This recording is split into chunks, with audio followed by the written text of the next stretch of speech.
राजू एक छोटे से गांव में रहता था। वह हमेशा तारों से भरे आसमान को देखकर सोचता था, क्या सच में आसमान के पार कोई है? वह स्वभाव से जिज्ञासु था और उसे आसमान और अंतरिक्ष के बारे में बहुत जानने की इच्छा थी। एक रात वह गांव के खेतों में बैठा, आकाश में तारों को देख रहा था। अचानक आसमान में एक अजीब रोशनी दिखाई दी। अचानक रोशनी तेजी से जमीन की ओर बढ़ी और खेत के बीचों बीच एक अजीब चीज उतरी।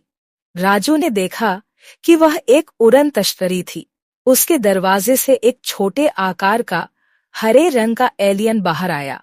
राजू डर गया, लेकिन एलियन ने मुस्कुराकर उसे हाथ हिलाया। राजू डरते डरते एलियन के पास गया। एलियन ने खुद को जिक्सो कहा। उसने इशारों में समझाया कि वह अपने ग्रह से धरती को देखने आया है।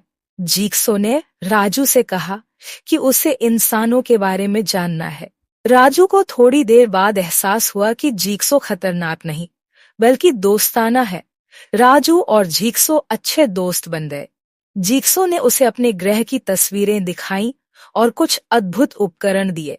जिक्सो ने राजू को एक खास डिवाइस दिया, जिससे वह जब चाहे उससे संपर्क कर सके। राजू ने उसे अपने गांव के बारे में बताया और दोनों ने खेतों में दौड़ लगाई। कुछ गांव वाले खेत की तरफ आते हैं और उड़न तश्तरी देखकर डर जाते हैं। वे समझ नहीं पाते कि क्या हो रहा है।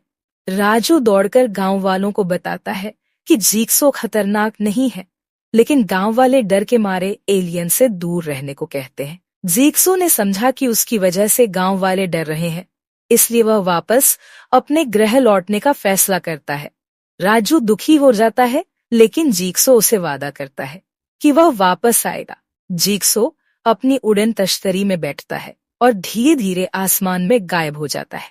एलियन के जाने के बाद राजू रात में फिर से आकाश की ओर देखता है और सोचता है, क्या वह फिर से वापस आएगा? अब उसे यकीन था कि इस विशाल ब्रह्मांड में कहीं और भी जीवन है। राजू के दिल में दोस्ती और रोमांच की भावना थी, जो कभी न खत्म होने वाली थी।